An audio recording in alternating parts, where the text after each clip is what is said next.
Welcome to The Business of Family, the podcast where we explore the stories, challenges, and opportunities of family businesses. I'm your host, Tammy Buss, and I'm a family business survivor and also a family business advisor. In this show, we will be talking with family business leaders and experts to bring you insights and inspiration so you too can survive your family business journey. Whether you're a founder, a successor, a professional, or just curious about family businesses, this podcast is for you. Today, we're rewinding the tape and bringing you one of our most impactful conversations from the past. These are the episodes that started it all, foundational stories, powerful insights, and timeless lessons from families in business, experts in the field, and leaders who've shaped the way we think about legacy. Whether you're tuning in again or hearing it for the first time, there's always something to take away. So let's hit play on today's Legacy on Repeat. Welcome, Lisa. Thank you for having me.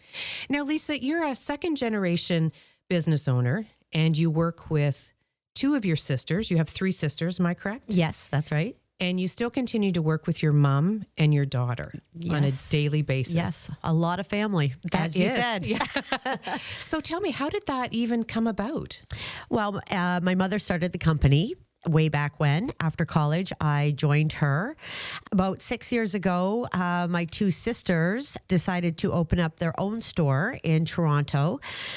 We rebranded both stores into Hangar 9. And then my mother decided she was thinking about retirement and leaving the business. And so we were like, okay, well, maybe we should, since we're all in the business somewhat in some form, that we should help her retire. And we merged the two businesses together. Right. So now you have two locations, one in Toronto, one in London, both branded Hangar 9. Correct. And you three girls own Correct. those two locations. Yes. Okay. Yes. Now, your mom still involved in the business? Very much so. She arrives every day to work. She's on the 401 more than I am. And she is, she lives and breathes that business. It Right. was, we kind of joke that Hangar 9 is my mom's fifth daughter, because she loves that business. She loves everything about it. She loves fashion. She's a true entrepreneur. Right. Her mind never shuts down. She continuously comes up with ideas, and she's still a very big part of every conversation. She's in every conversation. Right. Now, your daughter's also in the business. Now, was she in the business before your sisters came in? No, Emily joined us. Emily went to school abroad and did a degree in hospitality. And when she came back from Europe, she needed a job pretty much. And so I was like, okay, well, you can work with me until you find something. And lo and behold, she is a true She's a true natural. She always was my little fashionista. Yeah. Emily is the child that wore a tutu to school. And so she really did find her calling. She is in the right business. So, Lisa, we talked about you have a store in London, you have a store in Toronto. Can you give me sort of the rundown of when they started, like when the London store started, how you ended up in Toronto from London to ended up, usually it's the other way around. So how did that all come about? Yeah, it's a long story and a very complicated one. But my sister Denise went to Western, and she did her MBA there.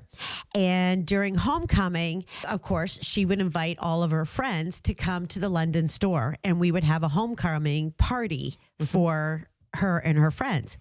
Well, of course, we did such a good job that they kept coming back. And then we started sending limos to Toronto to pick up Toronto clients, and they would come down shopping for the day. Oh, what a great service. Yes. And so we did that, and it became more and more often. And then what happened was we built up such a business, but back then we didn't have an e-commerce site. So what happened is the Toronto client was calling us and saying, I have this party to go to on Friday night. Can you come to Toronto and bring me some outfits? And so then we started running the 401. And then it turned out that I would do house visits in Toronto on Mondays. So I was, loading my car up and driving to Toronto, and that worked for a while, and then it got to, it got exhausting. It was a lot of work. So then we decided, and we still had the demand, we decided to open up a showroom, what we called a showroom. So we would book appointments, and then we would lug all the clothes from London to Toronto, and back then it was like a pop-up. Oh yeah. And we would invite our Toronto clients, and we did that for many years. And how Rachel joined the business, my youngest sister, is when she graduated from school from Western, then she ran the Toronto office. And Denise, of course, always being in finance, and my mom, like me, not a finance wizard, was always helping us, here and there periodically. And then Denise had her children. Didn't have a job because she decided at that point to stay home and raise her kids. That's a big job, staying home raising kids. Exactly. Sometimes it's easier to go to work. It is. And Rachel obviously, had been in the career. So then what happened is those two joined forces and decided to run a Toronto business. So yeah, it was over a period of years that the Toronto business developed. And and then they decided to open up their own store. Okay. And what about your other sister, Jody? Yes. So Jody is a Canadian sales rep for many suppliers. So she works across Canada and sells the clothing. She works for Marie St. Pierre, Dean Davidson, back then Dessa Leathers, and she has several suppliers. And so we're her client. Oh, okay. And so Jody had always been in that business on the supplier side. And so when we opened up, or when Denise and Rachel opened up Hangar 9, I think they did have the conversation with Jody. Are you interested? Mm-hmm. And at that point, Jody was already in her own career, kind of doing her own business. Right. So she wasn't interested. Now, what about the other kids? So we talked about Emily a little bit. What about your other two daughters or the other families? Again, my eldest is a lawyer, so she's gone down that path, and my youngest is a hairdresser, so she's gone down that path. They, have the opportunity. They're just not. I think if we were to branch off again, we could open up that conversation again. The door's never closed. Right. They have always that opportunity and if we grow and, aesthetics is kind of part of that whole fashion, right? And the funny thing is that's how my mom started.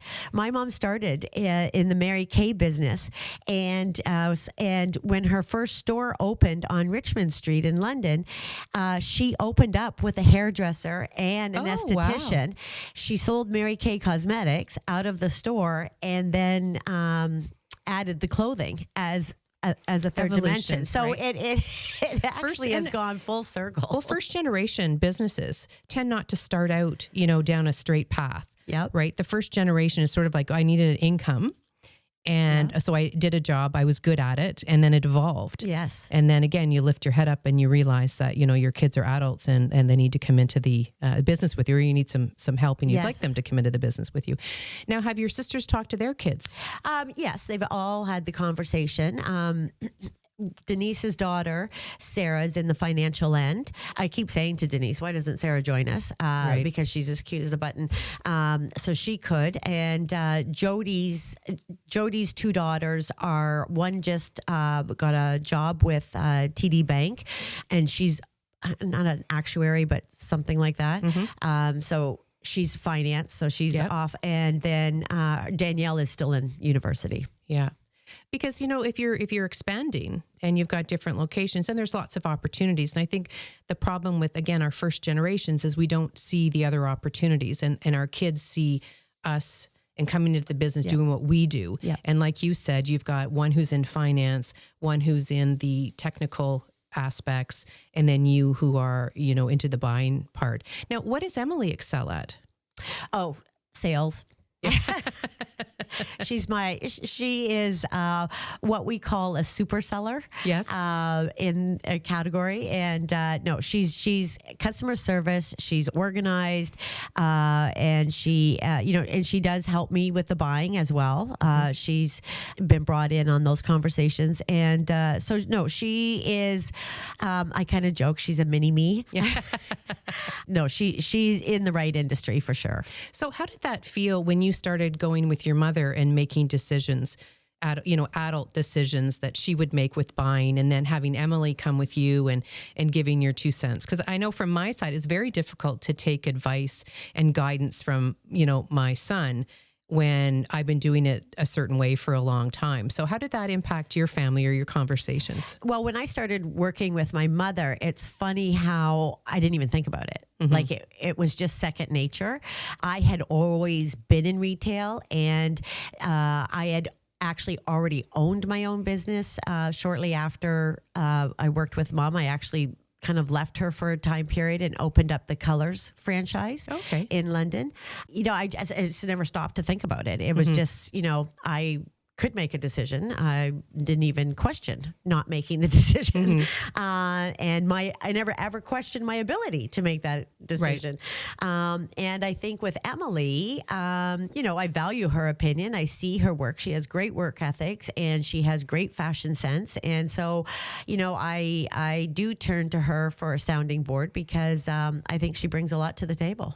That's amazing. That's a real true collaboration between generations. And I think that's what it takes, is that communication, being able to work together and, put aside the fact that, it was my business and this is what I did and this is how I did it. And I think from my experience, that's how great family businesses continue, is by actually talking openly and honestly and valuing your kids' opinions as adults and not as your kids. I think that's my mom loves younger people. And I think that's something that she instilled in us kind of remotely, or I don't even know how to put it, but we were never raised with, I know everything and I'm the boss kind of, like she was always with 5 women in the house, It's pretty hard to be a boss.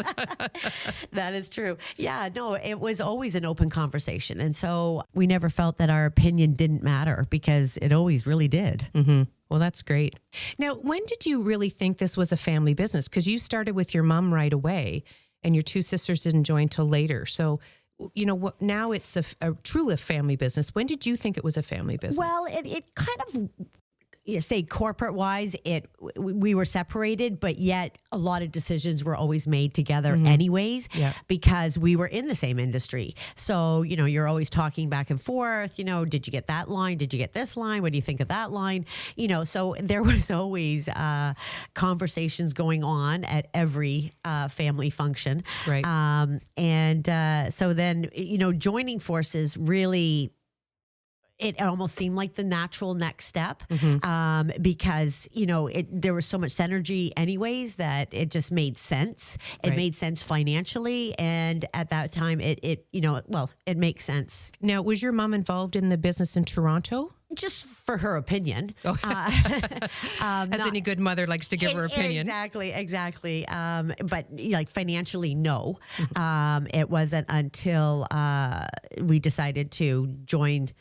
She decided to join with them, that it became a financial situation. Now, you have 2 locations that come together. So you have 2 sisters in one location, a daughter and a mother in another location. You come together. How is that coming together with different roles, each having your own opinions, each having your own style? Well, I think this is something that we adapted early on, and I think it was a smart thing that we didn't try and do each other's job. I truly believe, in my opinion, that if you're in a family business, everybody needs their own department. That will help with less conflict. We found each other's strengths and we put that person in the right department. So, for example, my sister Denise is our CFO, and she shouldn't be a buyer. She is a numbers person, so she is in the right role. Rachel, because of the age difference, which we more than 20 years between Rachel and I. She's in the digital, which is where she should be because she is of that era. She was, born and raised with the iPhone and social media, which I hate social media. So I shouldn't be in that department. I'm in sales and marketing, which is I truly love. And, and then the buying part of it is kind of like a joint. Again, we don't try and cross paths that way. Rachel does more the contemporary. I'm in shoes and jewelry buyer because those are my two passions. So I think part of our success is in working it through a family business is that we're not trying to do each other's job. We do meet up and we, look at all the departments and we do have open conversations of, who's doing what. Right? Who's doing it wrong? I shouldn't put it that way, but is it flawless? No, but I think then there's it cuts down the competition of trying to do everybody's job. Right. Now you have 3 daughters, yes, and your sisters each have 2 children. I think a third on the way. Yes, that's correct. One of them has a third on the way. Yes. Have you thought about what's happening with the third generation because of that age gap that you mentioned? One of your daughters is almost the same age as your sister. Well, it turned out that I had my sister Rachel, who's my business partner, is only 2 years older than my eldest child. Mom and I did go to parent-teacher interviews together, which everybody thought was quite comical, including us. Yeah, so the doors are open to all of the anybody, even the males, if they want to join the business. Have we sat down around a table and said, okay, who's in and who's not? No. We've just put it out there to our children who, right, independently, who's interested and who's not. Right. And so far, it's just my daughter. Right. Now, your husband's also in a family business, correct? Correct. Yes. So that must make for interesting conversations. Yeah. I get it from every direction. So, communication, I think, is what you've been saying is key for 100%. You working with your sisters and bringing in the next generation. Now, have you learned through, about the communication through watching your husband's family or other family businesses? Because I know you know a lot of family businesses. I'm surrounded by family businesses. My husband's in the farming community, so there's a lot of family businesses there, and that is, I have to say, the number one goal for any family business is communication. If you have something to say, it's better just to say it. Obviously, you want to say it with tact, but you don't want to hang on to your feelings. You want to let them out.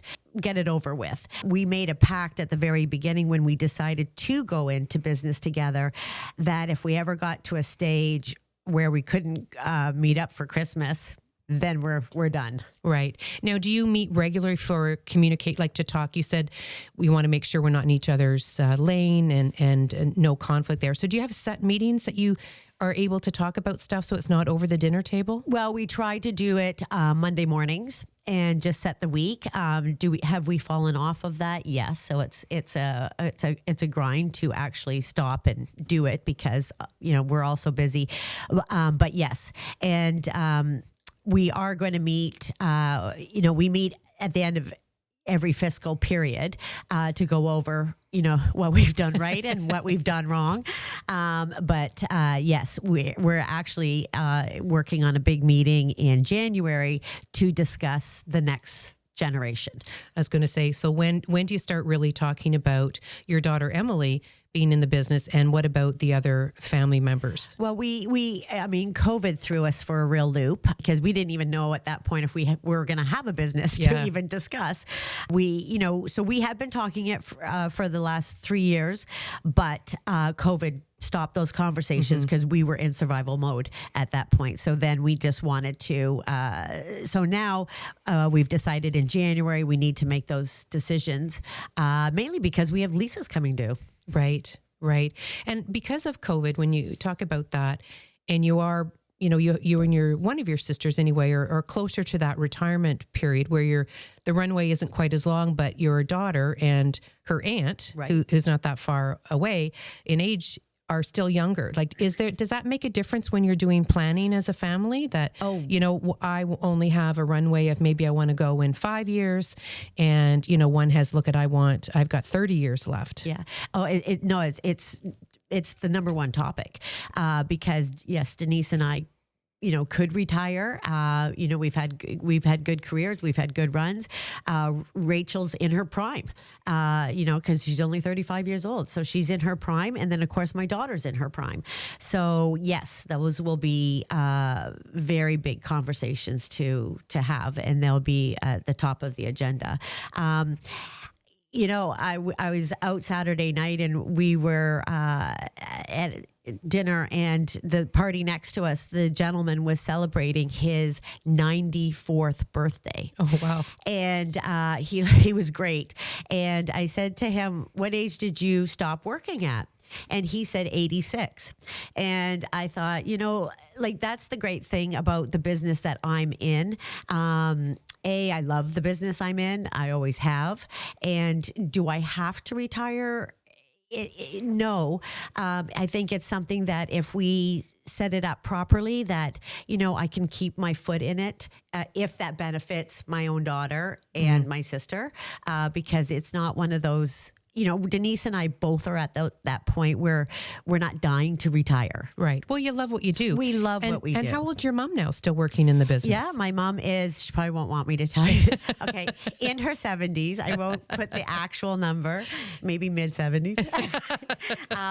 She still wants to come to work every day. Well, I was going to say, so when you go through this transition, and that's one of the things about having a family business and looking at succession planning, is it's not an all or nothing.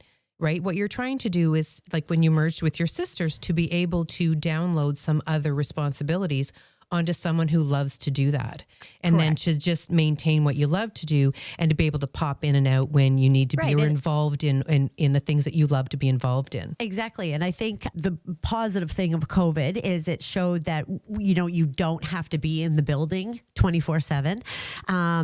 So we've learned to work from home, which is great. So I think if Denise and I can come to, what we want for the next leg of this business, and that we can, help Rachel and Emily in their goals, then I think we could probably come to some kind of an agreement, because we all love what we do. And that's the main thing. So we're not dying to get out. And I think that we've had that conversation already, that we, and I think that's why we haven't made the final decision. Yeah. Because, we don't really need to. I'm not dying to quit. Right. And the thing, my goal is to help family businesses stay in the family.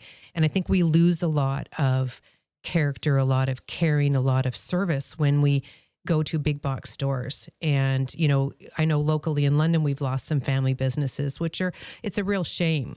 Yes. And my goal is to help family businesses stay in the family by having these conversations and say, look, we're all the same. As a family business myself, there's things I wish I'd have done differently, because you're first generation. When you're first generation, you don't have a roadmap, right? And you don't really realize that you have a family business. That's right. Until your kids are almost adults. That's right. But second gens, and now third, when you're looking at this saying, okay, this is a really potentially good family business that we'd like to maintain and keep the service. From your experience, give me two of the biggest, lessons that you've learned in being a family business. They could be positive, negative, but what would you want to tell our listeners would be two of the things that you wish you'd have done or did do, and you would encourage other people to do as well? The importance of communication.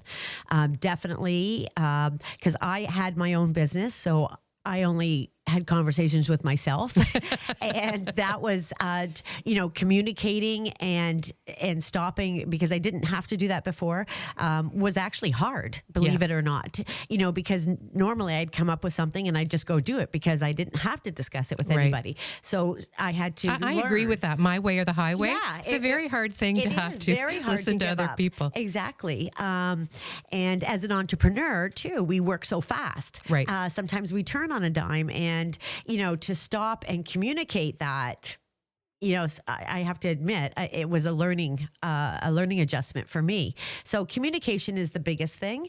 If you have something to say it, and remember that you want to maintain to be professional about your grievance. Right. Don't do personal attacks as if you were just talking to somebody else, Right. like another employee. You have to, kind of look at your family as more professionals.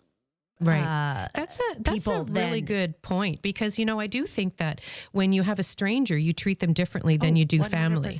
Right, which causes so much conflict. And I know that there's lots of families who don't speak anymore because of things that were said, and maybe just not in the right way. So it's a very good point. Yeah. And the second thing is doing some soul searching and really figuring out what your personal strengths are, and then applying that to your family business. Right. So learning that you aren't good at everything. As mothers, we're good at everything. I don't know why you'd say that. I know. When I had my own business, I had accountants and bookkeepers, and I knew I wasn't a financial wizard. I was, like the squirrel always going after the shiny thing. So, letting Denise do her thing, it was A-okay with me. It's served us well. So again, learning, and if you have to seek help, advice from somebody to find out what your true strengths are. And if you had, if you could make your wish list, and, if you were in your own business and making your wish list, how would you run it? And then taking that kind of wish list and applying it to the family business, then I think it makes a world of difference, knowing your strengths and your weaknesses. That's great. I'm glad you said that, because we're going to have more conversations on communication. It's one of the biggest issues that I've seen in my 30 plus years working with family businesses, is the communication, whether it be to the family or even to the employees.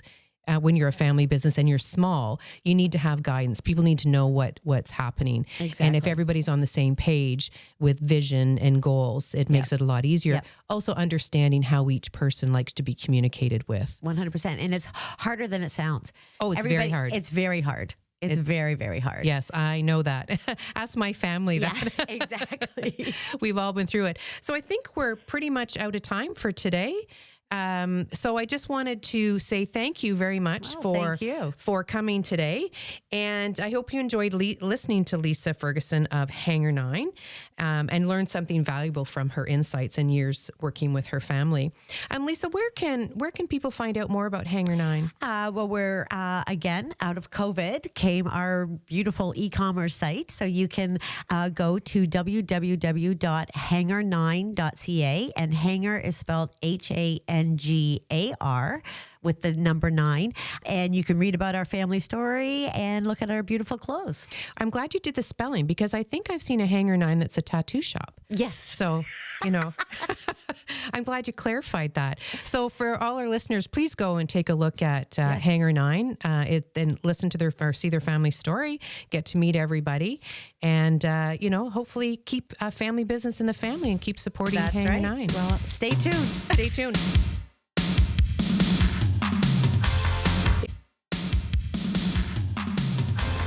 If you like this episode, subscribe to the Business of Family podcast on your favorite listening platform. You can also find Blue Roots on Facebook, Instagram, and LinkedIn. On the next show, I'll be back with another amazing guest who will inspire you with their family business insights. Until then, take care and keep it in the family. This podcast is for informational purposes only and should not be considered legal, tax, investment, or insurance advice. Before acting on any advice, please contact your personal or company advisors.